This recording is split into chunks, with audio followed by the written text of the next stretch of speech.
मध्य प्रदेश के कैबिनेट मंत्री विजय शाह के बाद उप मुख्यमंत्री जगदीश देवड़ा ने सेना के लिए जो कहा उसने सियासी पारा को चढ़ा ही दिया है। अब पूर्व सैन्य अफसर भी नाराज हो गए हैं और उन्होंने भी मोर्चा खोल दिया है। कांग्रेस के बैनर के नीचे आज कई सैन्य अधिकारी इकट्ठा हुए और उन्होंने नेताओं के बयानों पर नाराजगी जताई और सरकार से उनकी बर्खास्तगी की मांग की है। पूर्व सैन्य अधिकारियों ने चेतावनी दी है कि यदि ऐसा नहीं हुआ तो वे जनता के साथ सड़क पर उतरेंगे।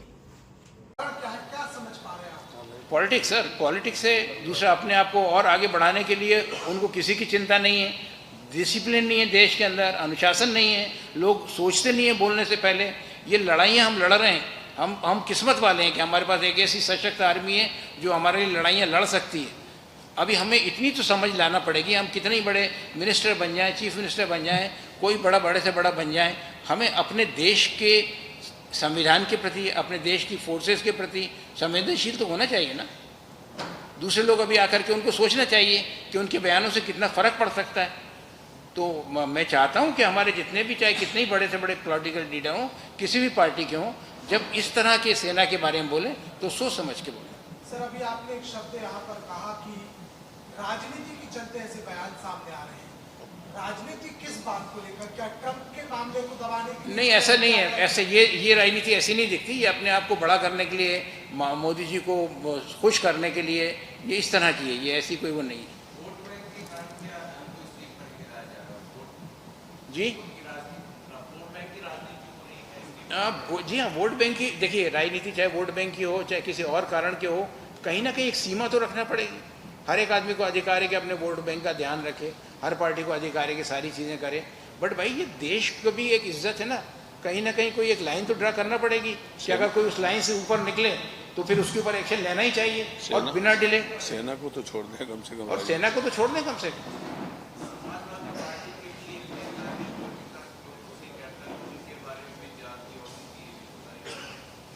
मैं सुन नहीं पाया, आपको क्या बोल रहे हैं?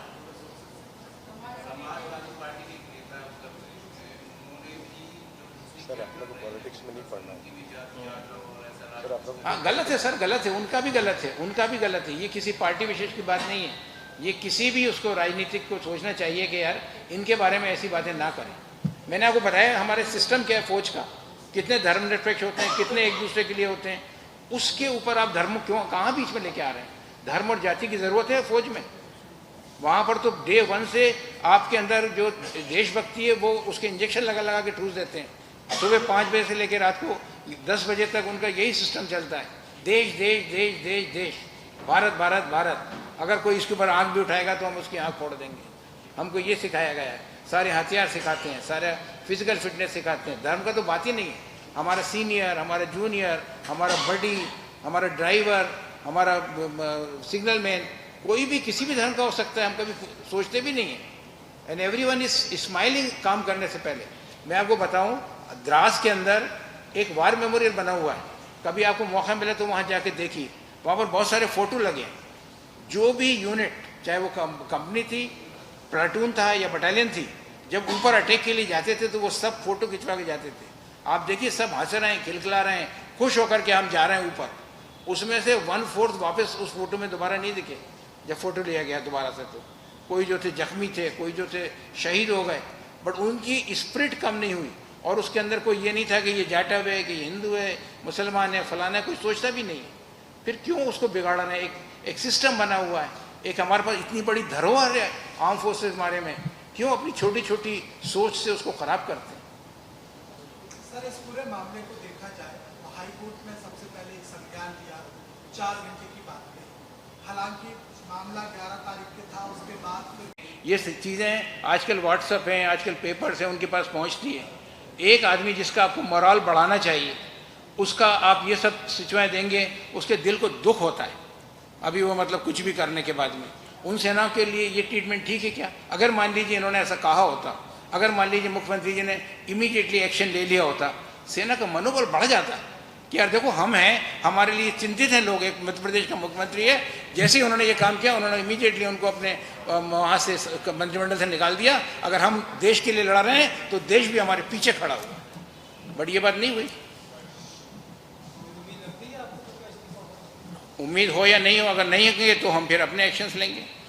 हमें करना चाहिए उनको ऐसी बातें। और फिर अभी वो कह रहे हैं कि हम हाई कोर्ट और सुप्रीम कोर्ट की बात करेंगे, उनसे तो मुझे बहुत उम्मीद है, और फिर भी नहीं है तो हम अभी पूर्व सैनिक जो हैं अभी जिंदा हैं।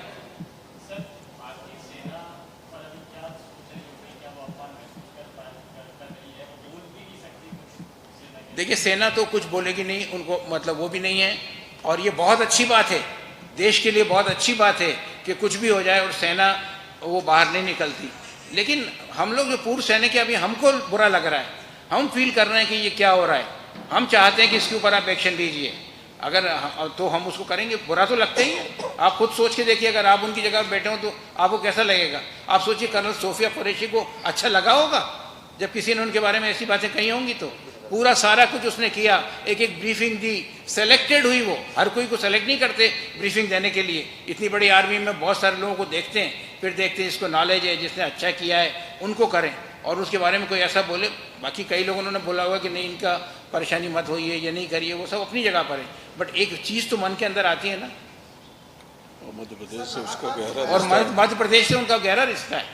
यहाँ पर हमारे छतरपुर के पास नौगांव की रहने वाली हैं, और उनके पिताजी आर्मी में जेसो साहब थे, उसे रिटायर होकर उन्होंने उनको भेजा, और she is doing very well. नहीं तो टीवी पर यहाँ पर आती ही नहीं वो। एक इतने बड़े अफसर को आप ऐसे बोल रहे हैं, गलत है। सर लगातार बयान